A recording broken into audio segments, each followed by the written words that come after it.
Hello and welcome to Novara Live. I'm Moya Lothian-McLean, and tonight I'm joined by Helena, aka No Justice MTG, on YouTube and Twitch. Helena, hello. Good to see you. Always a pleasure to co-host with you today, Moya, and looking forward to the show today. Well, coming up later tonight, Britain is officially in a recession. We'll be speaking to an economist to find out how bad it really is. British Gas have recorded a tenfold increase in their profits amid the cost of living crisis. And we talked to campaigners on how the Met Police plan to surveil young black and brown people after dropping their controversial gangs matrix. The Nasser hospital in Khan Younis is the biggest hospital in southern Gaza, and it was also one of the last functioning hospitals in the territory. That's no more after Israeli forces stormed it this morning. The raid began with airstrikes, followed by gun and tank fire, leading to what Médecins Sans Frontières described as a chaotic situation inside the building. They also say an undetermined number of people have been killed or injured, and report that their medical staff have had to flee, leaving their patients behind. However, the IDF tells a different story. This is their spokesperson, Daniel Hagari, describing the operation. The IDF is conducting a precise and limited operation inside Nasser Hospital.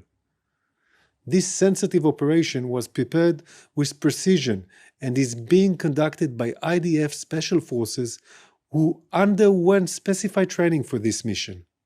A key objective, as defined by our military mission, is to ensure that the Nasser Hospital continues its important functions of treating Gazan patients.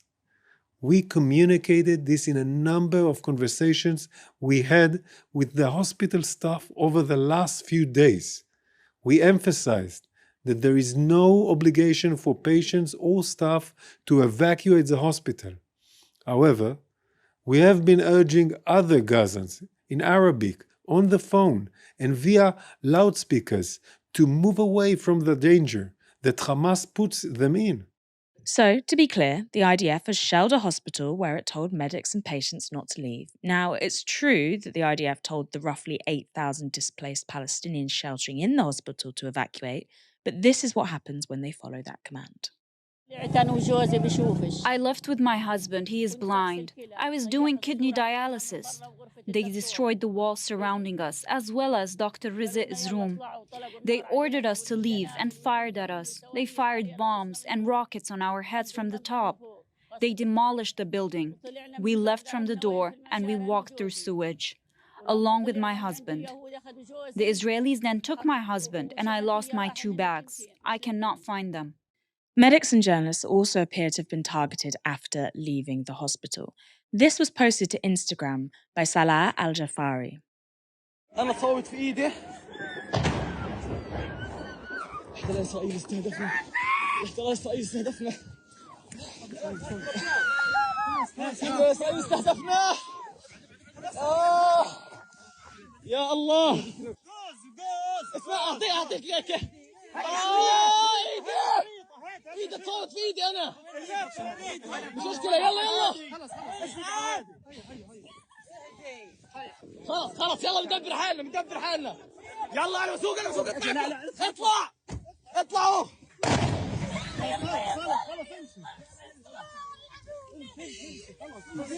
انا معي اسراء تخافيش شفتك امورك كويسه تخافيش تقلقيش. The video you saw there showed a woman identified as Dr. Isra Abu Burga injured by shelling as she and others left Nasser Hospital. She's bundled into a car by her companions who drive her away amid explosions. Israel says its troops have entered the hospital because it has, quote, credible intelligence that the bodies of hostages are being held there. According to medics in the hospital, 1 patient was killed and 6 injured in the attack. Dr. James Smith is an emergency medical doctor who recently visited Gaza with medical aid for Palestinians. Here's what he's heard from his contacts on the ground in Nasser Hospital. What we've heard over the last 24 hours or so is utterly horrifying. We are hearing stories of drones, or the quadcopters as they're called, passing on messages to people seeking shelter in the hospital grounds, telling them that they must flee. We've heard stories of a doctor that was hit by shrapnel while he was in the hospital We've also heard of a tank shell that has been fired into the orthopedic department in the hospital. One patient was killed in their beds. Several other patients were injured. The UN is reporting that there's sewage running freely through the emergency department. And footage that we've seen from Nasser Hospital overnight. In that footage, you can hear the sound of heavy gunfire immediately outside the hospital building. As of this morning, the Israeli military have admitted that they have raided the hospital itself. So they had troops inside the building as of this morning.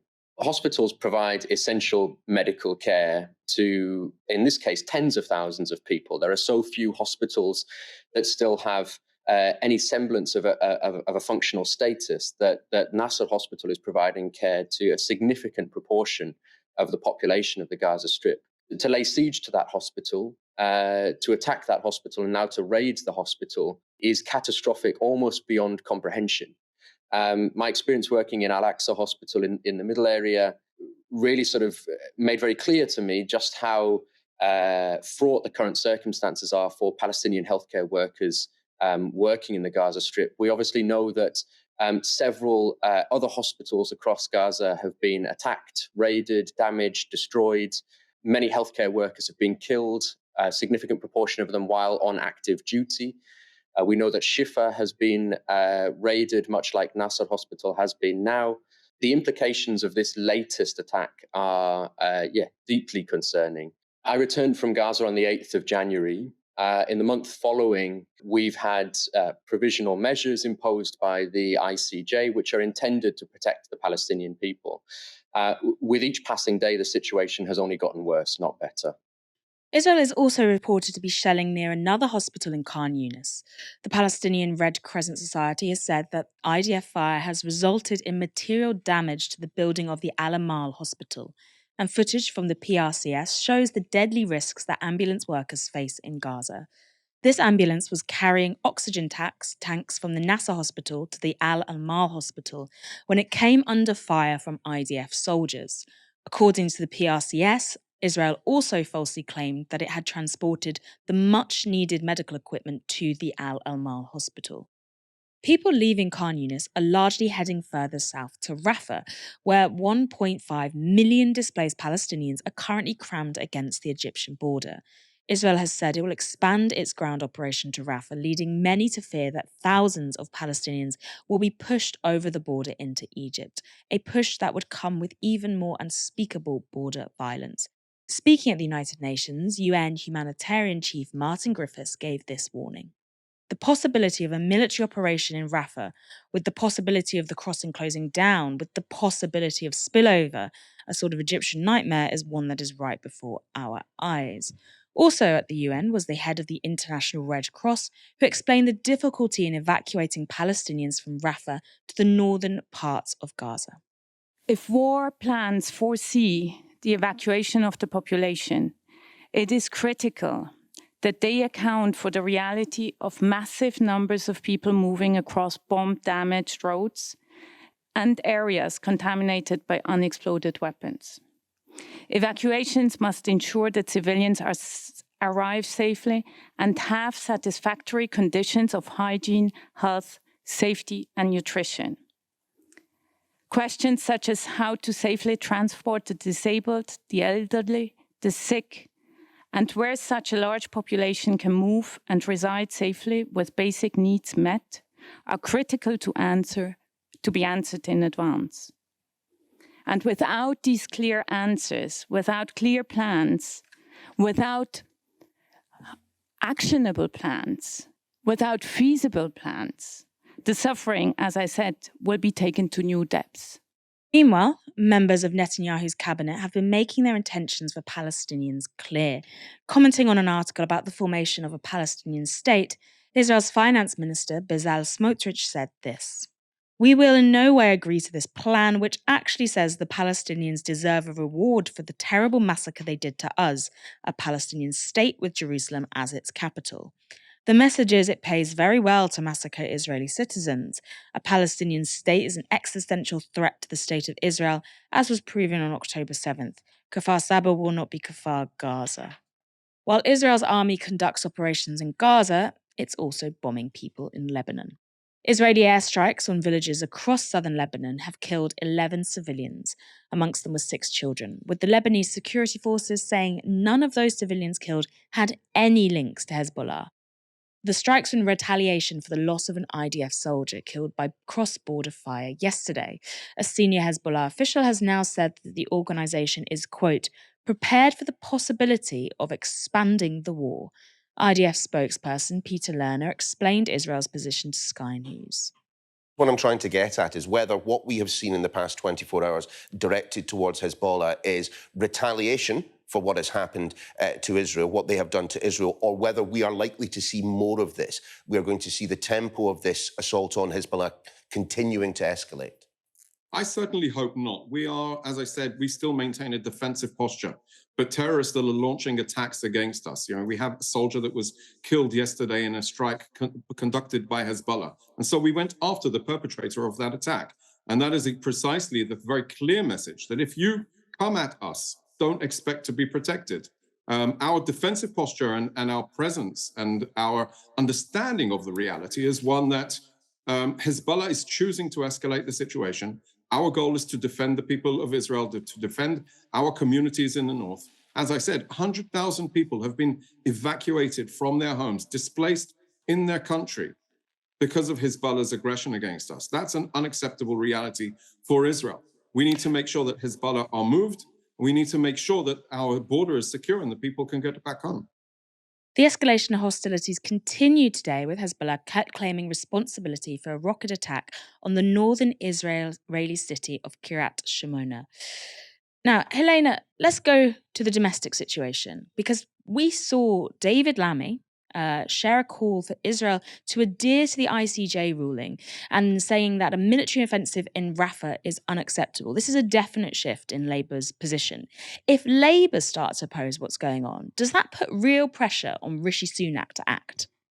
Well, I'm not surprised to see that Labour have shifted their rhetoric and position on this somewhat, given what has been reported about internal Labour Party communications making them aware that the support they have within certain communities who are very sympathetic to the Palestinian cause has massively dropped over the last few months. I'm not surprised to see this kind of change in rhetoric, but the rhetoric is one thing, action is another thing. Okay, you can say it's unacceptable. It probably will put pressure on Rishi Sunak because there is a huge majority, a gigantic supermajority of polling in this country for supporting an immediate ceasefire. In fact, the majority of people, a plurality, of people polled in this country believe that there is no justification for Israel continuing their military campaign whatsoever. So the public is clearly on one side of this discussion and our politicians are way on the other side. So Labour pressuring the government on this into where the people's hearts really are is a good strategy politically for them to do.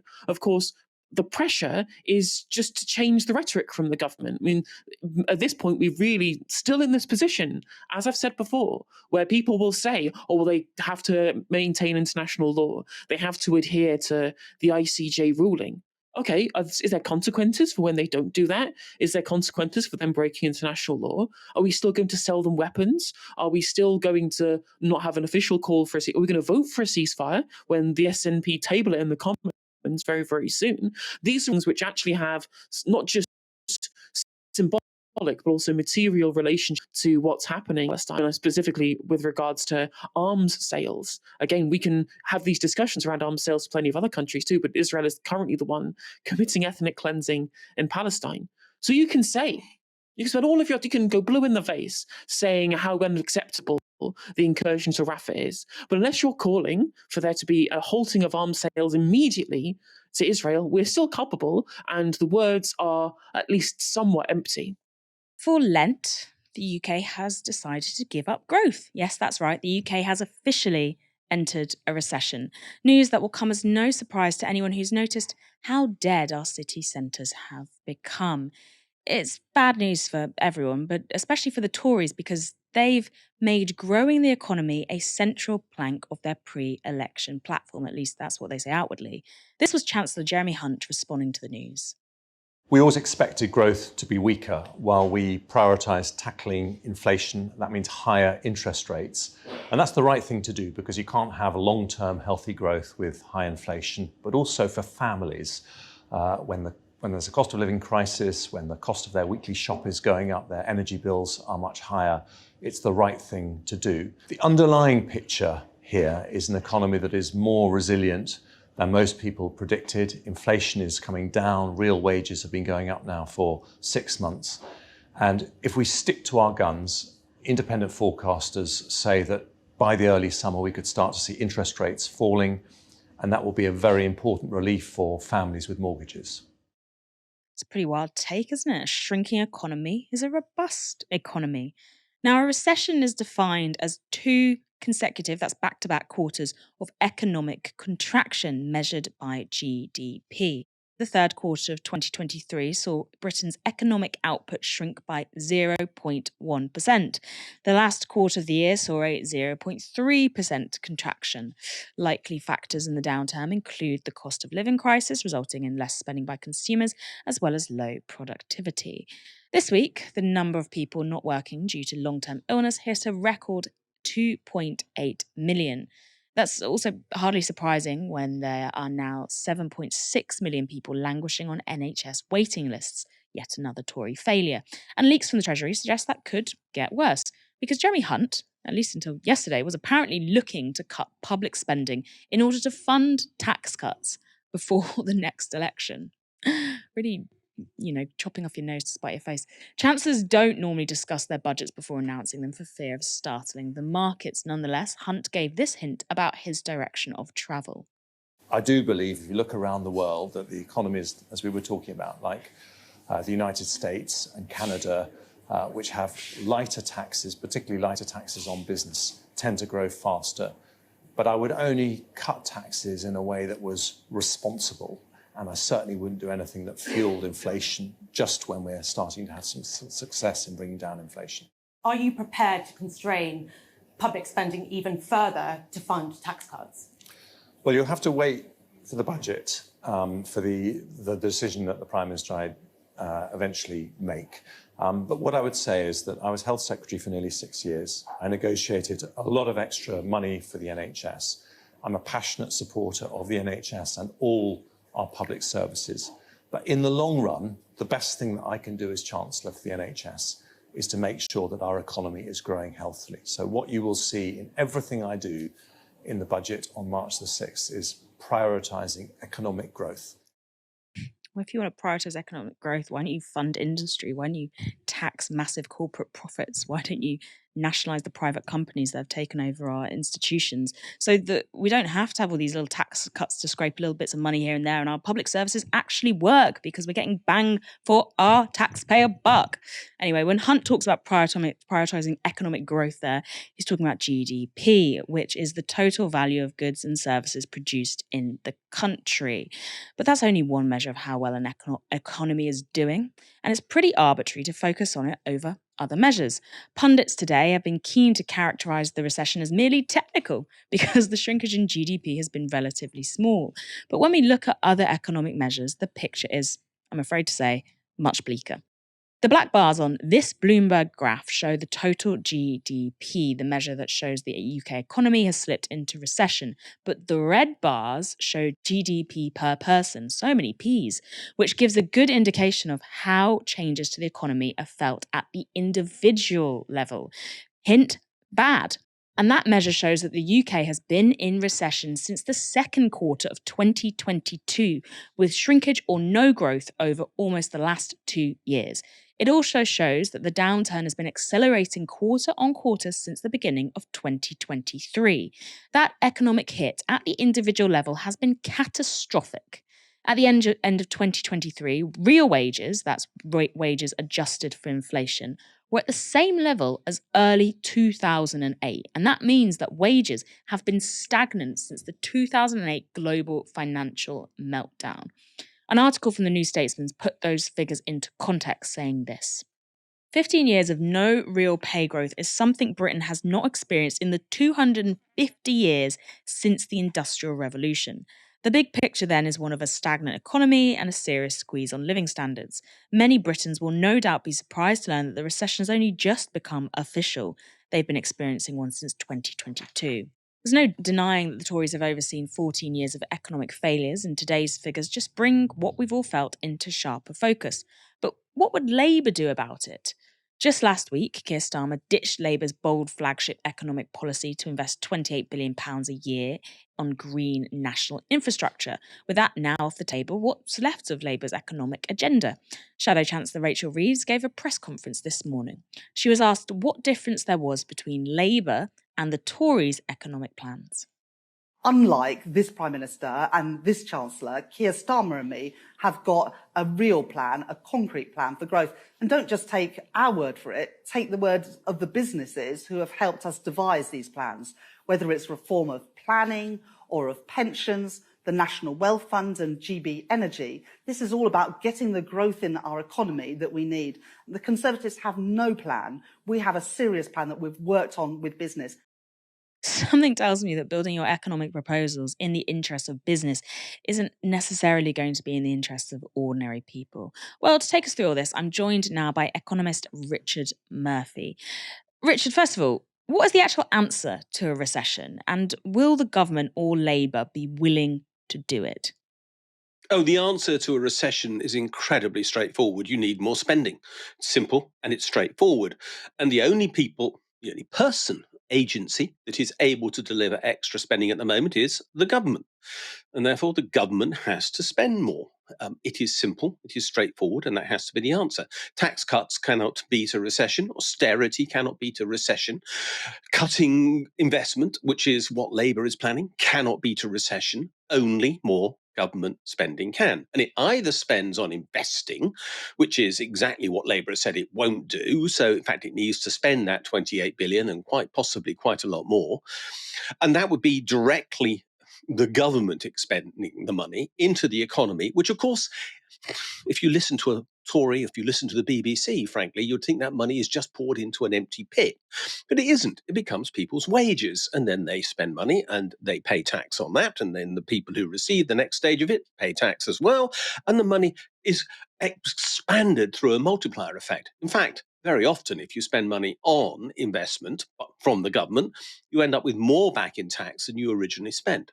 There's a second area where investment is needed, and that is where the government needs to support households to invest. And there's two particular areas where that's important, and they're both to do with the green energy crisis that we face. One is we need more heat pumps because the rate of installation at the moment is pathetic. Secondly, we need more insulation, which is related to heat pumps, because heat pumps don't work unless you've got an insulated house. And third, we do need to up the rate of conversion of cars to electric cars from existing petrol and diesel cars. So households need to invest more, but frankly, they can't afford to. Therefore, they need to be supported with bigger grants. Guess what Labour did with those? Those grants are going to be disappearing. So that isn't going to be happening. The third area where we need investment is in business. Now, business at the moment has absolutely no reason to invest anymore. It isn't effectively net investing very much at all. And it has no reason to because the economy is flatlining, and therefore it's got no great incentive to spend more money because there's no more money for it to earn. Unless the government spends more, unless it supports households to spend more, and of course, unless the government supports decent pay rises for people as well, because that's another element in that, then business won't have an incentive to invest either. So it is all down to the government changing the rules on spending and actually opening up the taps, putting the money out into the economy, because that is the way to deliver growth. And because you spend, you generate other income for other people on which they pay tax, which goes back to the exchequer, and you get a virtuous upcycle. Whereas at the present point in time, we're in a down cycle, which is being created precisely because we've had tax cuts which benefit the rich, we've had increases in interest rates which benefit bankers, and we've had austerity which absolutely withdraws money from the economy. And against this background, the Bank of England has been withdrawing up to £100 billion plus a year in the quantitative tightening programme, which has actually made credit harder to obtain. All round, this government has delivered a disaster, and Rachel Reeves is showing no sign of wanting to change any of that. On that point, both Jeremy Hunt and Rachel Reeves, when people say, well, what about spending? They say, we'd have to borrow to spend, but we can't borrow to spend because borrowing is too expensive because of the interest rates. How do you counter something like that? Well, first of all, the interest rate shouldn't be that high. It's completely absurd that the interest rates ever went up in the first place, because inflation goes away when it is of the type that we've just suffered. We had two shock events. One was the reopening from COVID, and the other was the onset of war in Ukraine. Both of those created shock and financial speculation, and basically both involved companies putting up prices to protect themselves. Once that becomes normalized, those prices flow through the system. 12 months later, they fall out of the inflation index, which is exactly, by the way, what is happening now. It is virtually impossible for inflation not to fall to 2% by May this year, simply because of the way in which the inflation index is constructed. That's going to happen. It's no miracle. It's no surprise. It's nothing else. It simply is price changes working through the system. It's incredibly simple mathematics, in fact. I mean, I've been saying this for ages. They didn't need to put the interest rate up. They don't need to hold out now. They should be cutting interest rates at this moment heavily. Interest rates should by now be falling to 2% or less. The risk is that they're going to massively overshoot by keeping interest rates high. They're going to put us into a deeper recession. And we might even end up with the risk of deflation, which is what is now happening in China. And falling prices, by the way, are not good news, because falling prices, that's a real fall, not declining inflation, which means the rate of increase has declined, but actually falling prices. It means that businesses and people put off spending because they think something might be cheaper next year. If you put off spending, of course, you actually create a recession again. So deflation creates a recessionary environment. We're having everything being thrown at us that is going to create a very serious economic situation unless the Bank of England cuts rates and the government starts spending. One of the Bank of England rate setters come out today and said that she was like, well, we want to see more evidence inflation is falling before we cut those interest rates. Why are the Bank of England so dogged on this? I mean, we can offer the non-technical answer, which is they're stupid. I mean, I'm not being silly. They obviously do not understand economics, because it is obvious that inflation has got to fall. I've just pointed out it's a mathematical certainty that inflation must fall over the next few months unless there is another shocking world event. But they claim the Middle East has already provided that. There's literally no evidence of that at all. But they are saying, oh, we're very worried about wages. Wages are going up. Look, wages have had to exceed inflation at the moment because people's wages have fallen behind. And unless people's wages catch up, they won't have the capacity to spend to therefore start the economy going again. This is the other reason why we have a recession. People's wages fell because of inflation and because of the pressure the government and the Bank of England put, and the Bank of England was particularly determined on this issue, on the downward pressure on wages. But actually, we need people's wages to catch up. Now the Bank of England is saying, oh, they can't catch up because that would be terrible. So they want people to be worse off, ignoring the fact that, of course, what inflation has done is massively increase the well-being of those who are benefiting from high interest rate, which are those who are wealthy, and is imposing costs on those on low incomes who tend to borrow, or younger people who also tend to borrow.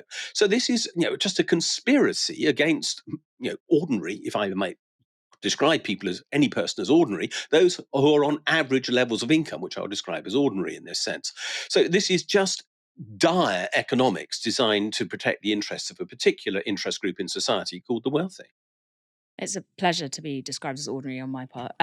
Jeremy Hunt was talking about further cutting public spending to create fiscal headroom. Now, this buzz phrase, I'm seeing it everywhere, along with fiscal rules.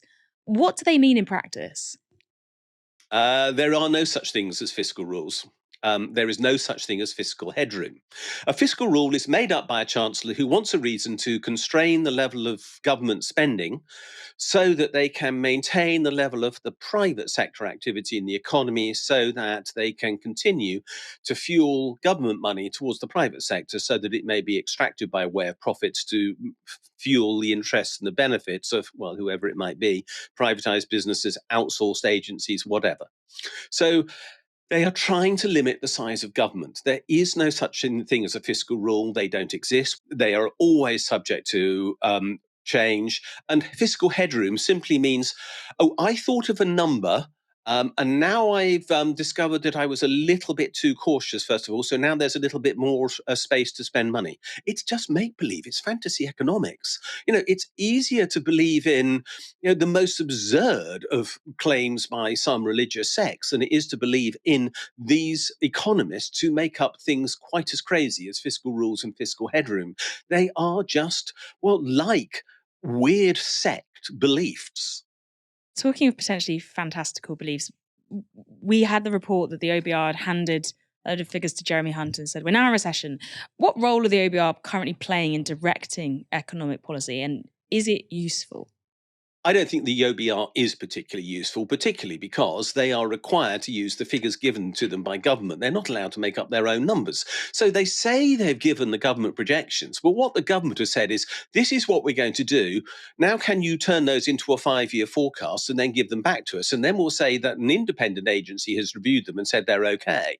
If you look at the track record of the OBR since 2010, when it was created by George Osborne, it has always over-predicted growth. It has always over-predicted the fall in government borrowing. It has generally been wrong with regard to inflation. It's usually wrong with regard to interest rates. In fact, its track record is dire. It is simply another piece of propaganda.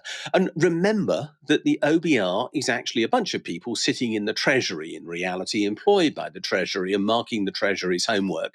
So let's not pretend it's independent or some great wonderful set of gurus. They're simply marking what the Treasury gave them and giving it back and saying, yeah, those seem to add up. Actually, very often they don't even add up, to be blunt. As I've often shown, the government's figures don't add up, including, for example, on GDP. Richard Murphy, thank you so much for joining us today. Let's see what you have been saying. Remember, you can leave your comments in the YouTube super chat, or alternatively, you can tweet at us on the hashtag Novara Live. Oliver Kant, Oliver, as always, thank you for your service. With £2 as growing the economy with permanent austerity. Nigel the Crab with £2 says, government is spending more on wealth transfer. Well, we really appreciate you giving us £2 amid these tough economic times. And speaking of tough economic conditions, which are bad news for you and me, some people, though, are going to be celebrating today, which are namely British Gas executives. The company's profits have leaped from £72 million to £751 million in just a year. That is a 10-fold increase, and it's a direct result of higher energy prices for consumers. During the energy crisis, retailers like British Gas were forced to sell energy at below wholesale price. But the energy regulator, Ofgem, allowed them to claw back those losses from consumers last year by raising the energy price cap. And that resulted in an extra £500 million going to British Gas in 2023. British Gas is owned by Centrica, a company that posted a pre-tax profit of £6.5 billion for 2023. That led to a payout worth £122 million to shareholders. Defending British Gas's obscene wealth was Chief Executive Chris O'Shea, who said this. I said this before, and I want to take this opportunity to say it again. To be sustainable, you must make a profit, which is super important because every consumer in the UK is paying £88 for the failure of other energy suppliers in the last few years. If more companies fail, these costs go to customer bills. That's the free market, baby. There's a huge gap between failure and nearly £1 billion in profit, is there not, Christopher? Especially when it's unearned profit driven by a hike in wholesale energy prices caused by a shock event, aka the war in Ukraine. That is what we like to call profiteering. Now, this was Sharon Graham from the union Unite on those eye-watering profits. Centrica is still raking in astonishingly high profits off the back of exorbitant energy bills that are nearly double what they were 3 years ago. There is no point beating around the bush. The only way to stop households and businesses being ripped off by the profiteers in our energy supply chain, is public ownership. It is an absolutely affordable option that would protect the national interest. Our politicians need to decide whose side they're on and make the right choices. Spoiler, they've decided which side they're on, and they won't make the right choices. Helena, have we adjusted to a terrible new normal when it comes to massive energy company profits? Well, where do I even start with this? What this basically all is the end result of 4 decades of catastrophically terrible policy on this entire sector of the economy. So one of the things, as Chris O'Shea alluded to there in his statement, was this issue of high bills being necessary to ensure that the smaller competitors don't go bust. And of course, because of the price cap and the anti-competition laws that we have set by the regulator Ofgem, it means that there is no ability to compete in this market. And as competition of smaller companies is being hamstrung by the energy cap, we've essentially admitted prima facie already that this is a natural monopoly which we couldn't compete on in the first place. Having this in private hands is just incredibly silly, and that's just for the supply end very, very specifically. Because remember, British Gas is just the supplier, and that is a subsidiary of Centrica, the parent company. As the parent company made $2 billion total in profit on top of the profit they're making from their supplier, they make that on top of that in their energy production called Spirit Energy, which of course we privatised in the 1980s under Margaret Thatcher, just throwing away these gas licenses so that privateers can make huge amounts of money while she was taking the tax revenue to fund the dole queues in the 80s. And ever since then, it's remained privatised. Now, what does that mean for us? It means we have no control over it. It also means that we get ripped off when the price of wholesale gas increases, like it has because of the shortfall, because of the war in Ukraine. And we have little gas on our own doorstep that we get absolutely shredded in the pockets for. It's an utterly insane system that no reasonable person would ever think was a way that anybody would be able to manage this part of the economy. Let's compare this, for example, to the Norwegian energy sector. Now, they have majority state ownership in their in the publicly owned oil company, Equinor, that does most of the drilling within the North and Barents Seas, and also in the North Sea in the UK. We just sold part of the Rosebank oil field to Equinor so that Norway can take all of the money from that nationalised asset and put it into their sovereign wealth fund. Their sovereign wealth fund, it's so big that 1.5% of all companies, all listed companies in the world, are owned by the Norwegian state-owned oil fund off of their nationalised oil reserves, and which is $270,000 per person in the Norwegian economy. It's gigantic and just shows how stupid the privatisation of this sector has been so far. And what this has done is caused the recession, this increase in bills, rather than having a proper windfall tax, which has been proposed by Labour and Labour Democrats, but the Tories haven't done, means that people's bills have been massively high, both private and public. Remember, so also the private companies have been paying high energy bills as well. So small businesses have been going bust because they can't afford their energy bills. And this has all contributed to the recession that we have right now. All of it is terrible. Nothing is good from start to finish. Okay, so you say, we've got loads of problems there, Helena. What's your solution? Now, of course, anybody who's been paying attention to politics knows that the solution to this is green power generation. There's no point nationalising the oil reserves in the North Sea because we need to divest away from them and they're running out anyway. So we need to create new state-owned green power, completely state-owned, not 25% state-owned like GB Energy is pretending that it's state ownership. No, fully state-owned green power. And then you say, okay, going to the previous conversation, well, you want to invest in this green energy, you want to spend all of this money, but what about the inflationary pressures of fiscal expansion? What about the public debt? Now, I have a couple of responses to these claims. The first of all, when we look at inflationary figures with response to fiscal deficits, currently our inflation it's coming down very slowly, but it is coming down whilst having all of this austerity. Rishi Sunak saying we can't spend more because it'll be inflationary.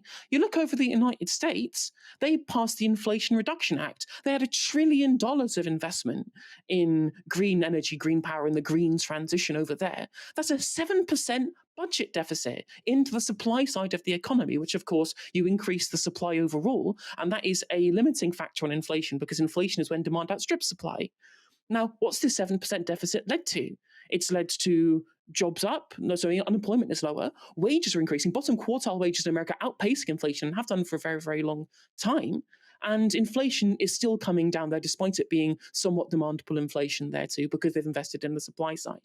With regards to the public debt, I would like to refer everybody to Simon Wren-Lewis, the macroeconomist, his excellent blog, who I think everybody should check out, who made this point. There is no economic theory or experimental practice that tells you that having a large debt to GDP ratio is inherently bad. In the period after the war, our debt to GDP ratio was way higher than it is now. And we built the NHS, we built lots of council houses, we nationalised industries, we had a thriving economy for lots of people within this country.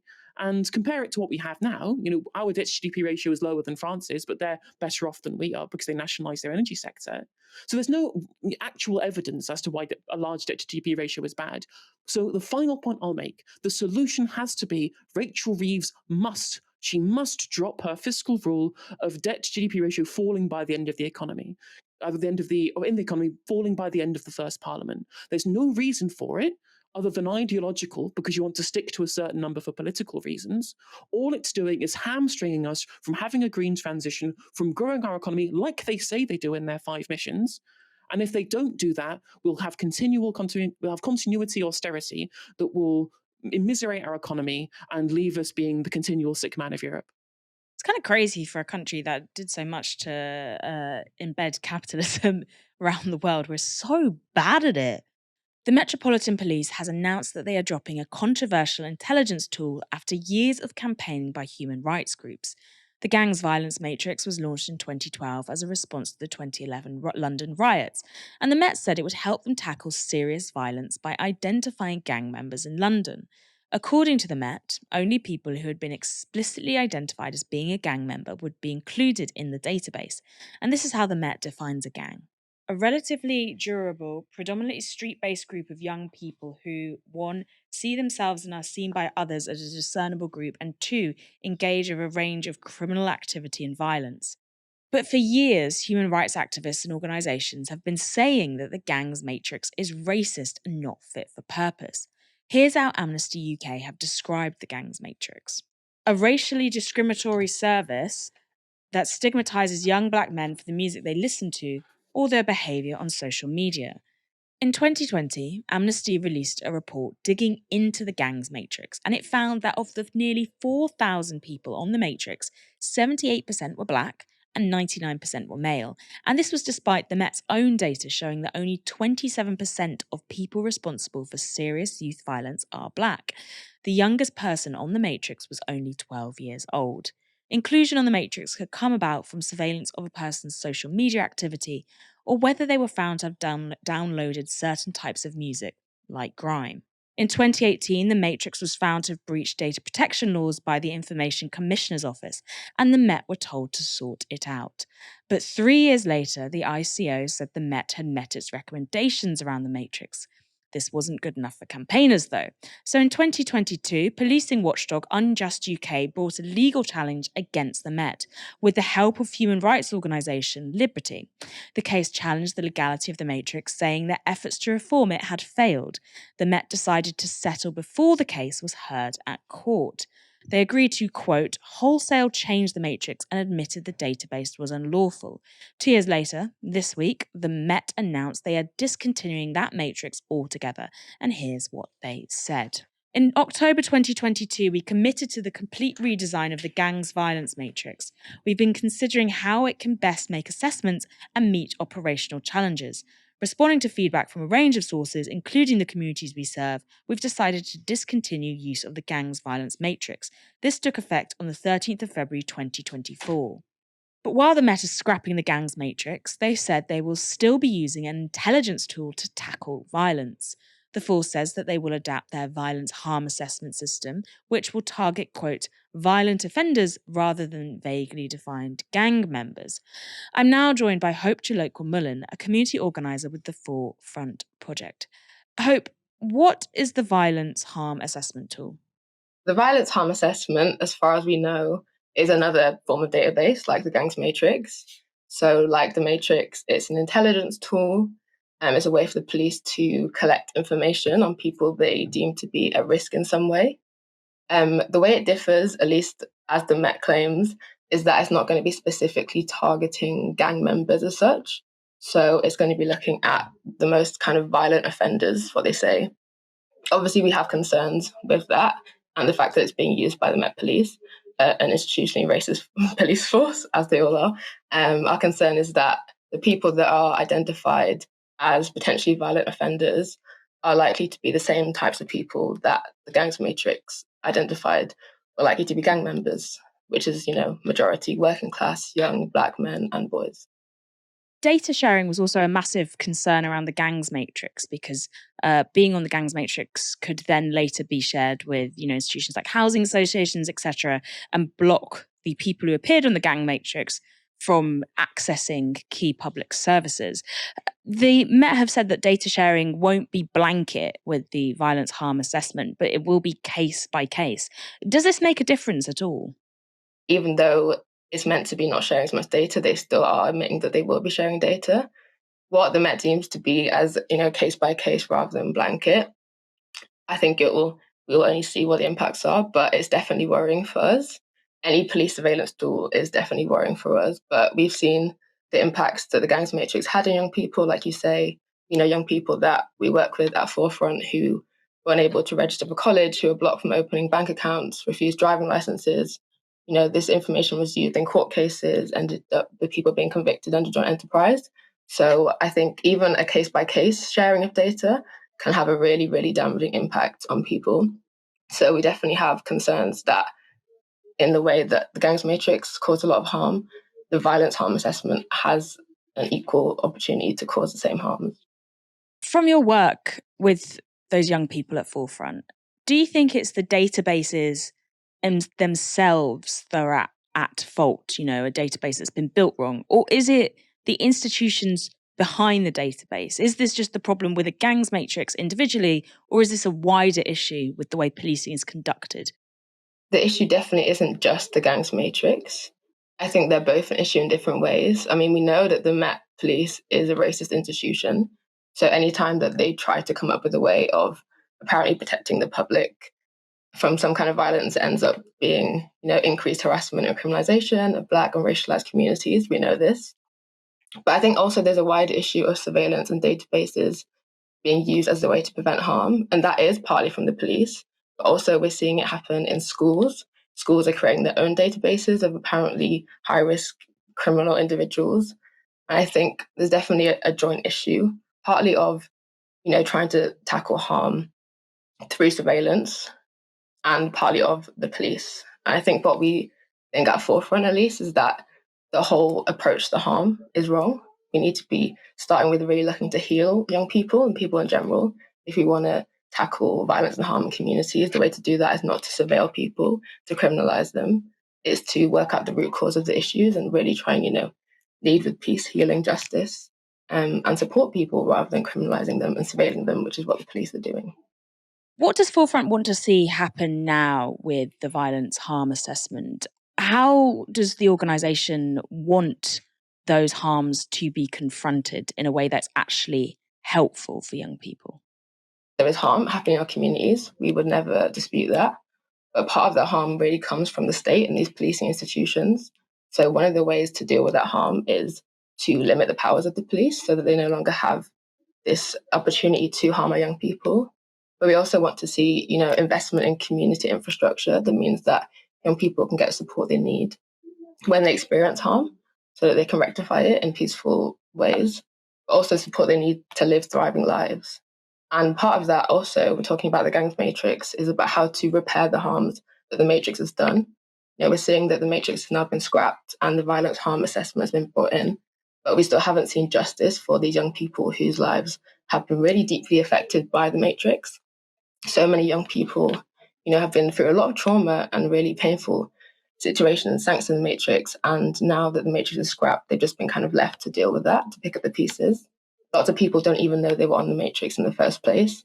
So we'd really like to see the Met firstly informing people who were on the matrix that they were there. After the court case, thousands of people were removed, but they weren't told they were removed. So a simple step would be to let them know that their rights were breached. And going forward, you want to see a move away from this surveillance of our communities, this harassment of young people, young Black people just trying to live their lives, and some investment in some actual life-affirming structures for them going forward. Hope Chilokwe-Mullen, thank you so much for joining us. And thank you, Helena, for joining me tonight. Thank you, as always. It's much appreciated. Look forward to next time. We really appreciate your commentary. It's so insightful. And thanks to all of you at home for tuning in. Come back tomorrow for another show from 6 p.m. For now, you have, as always, been watching Novara Media. Good night.